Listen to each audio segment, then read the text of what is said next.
ప్రజలందరికీ అశుభమైన వార్త చెప్పాలనో లేకుంటే చంద్రబాబు నాయుడు గారి నైజం ఇదే కాబట్టి ఇది సహజమే అని చెప్పాలనో నాకు అర్థం కావడం లేదు. నిన్నటి దినం ఈ రాష్ట్రానికి సంబంధించిన బడ్జెట్ను ప్రవేశపెట్టినారు. ఆయన అధికారంలోకి వచ్చిన తర్వాత ఇది 2వ సంవత్సరం బడ్జెట్.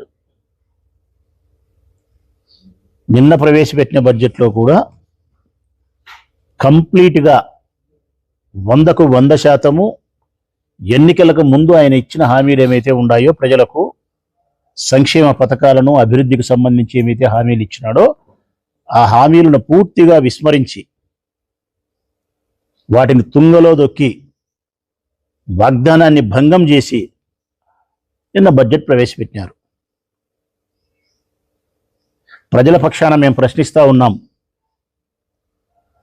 ఎన్నికలకు ముందు మీరు చెప్పిన మాట ఏంది? ప్రజల ఓటు చేత గెలిచి మీరు అధికారంలోకి వచ్చిన తర్వాత ఆ ప్రజలకు మీరు ఇస్తా ఉండే సంక్షేమం ఏంది?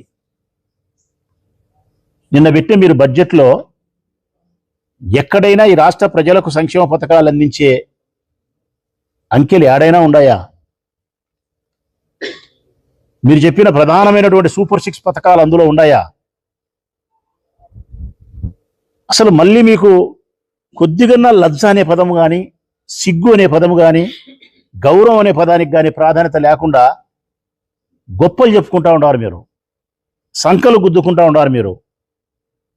ఈ బడ్జెట్ ఇంత గొప్పది అంత గొప్పది అని చెప్పి ఈ రాష్ట్ర ప్రజలందరికీ చెప్తా ఉన్నా నేను, మేధావులతో కూడినటువంటి మాటలు కానీ, బడ్జెట్కి సంబంధించి పెద్ద పెద్ద మాటలు కానీ నేను చెప్పదలుచుకోలే.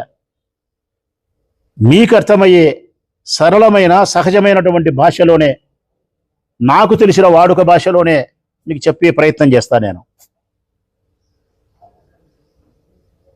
మొట్టమొదటిది, ఆయన ఇచ్చినటువంటి హామీలలో నేను గెలిచిన వెంటనే, నాకు మీరు ఓటేసి గెలిపించిన వెంటనే ఈ రాష్ట్రంలో ఎంతమంది ఆడపిల్లలు 18 సంవత్సరాలు పూర్తయి 59 సంవత్సరాల వయసు కలిగి ఉంటారో వాళ్ళందరికీ నెల 1500 ఇస్తానని చెప్పినాడు. మేము అడుగుతా ఉన్నాం ఈరోజు, ఆ అక్క చెల్లెమ్మలందరి తరఫున అడుగుతా ఉన్నాం.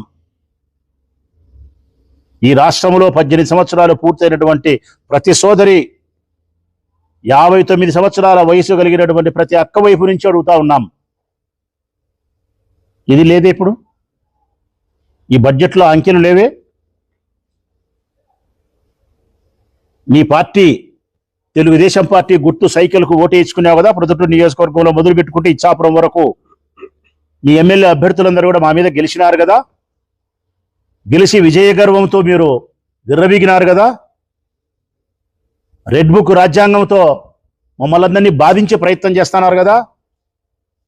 మరి ఇది ఇచ్చిన మాట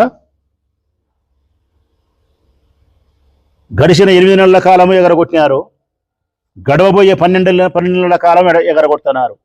అంటే దాదాపుగా 24 నెలలు మాయమైపోయింది. ఆడబిడ్డ నిధి మీకు పదవీ కాలం ఇచ్చింది 60 నెలలు. 60 నెలల పదవీ కాలములో నువ్వు గెలిచిన మరుక్షణమే ముఖ్యమంత్రి స్థానంలో కూర్చొని అధికారాన్ని పెత్తనాన్ని అనుభవిస్తూ ఉన్నావు. మరి ఎందుకు ప్రజలకు నువ్వు ఇచ్చిన హామీలు నెరవేర్చకుండా ఉండవు? ఈ సంక్షేమ పథకాలు అమలు పరచడానికి ఒక టైం టేబుల్ అవసరమా? నాకు 2 సంవత్సరాల వ్యవధి కావాలా, 3 సంవత్సరాల వ్యవధి కావాలా? ఇది ఎక్కడైనా రాజ్యాంగంలో ఉందా? ఒక ఎన్నికలకు సంబంధించిన రాజకీయ పార్టీ ఎన్నికల్లో పాల్గొన్నప్పుడు మా పార్టీ అధికారంలోకి వస్తానే ఈ సంక్షేమ పథకాలను అమలు పరుస్తాం, ఈ మేనిఫెస్టోలో ఉండే అంశాలను అమలు పరుస్తామని చెప్పిన తర్వాత వెనువెంటనే అమలు పరచడం సాంప్రదాయము, చట్టబద్ధత. ప్రతి ఒక్కరూ తప్పనిసరిగా యూట్యూబ్లోకి వెళ్ళి కడప వార్తను లైక్ చేయండి, సబ్స్క్రైబ్ చేయండి. ఇట్లు మీ జి రమణయ్య, ఎడిటర్, కడప వార్త.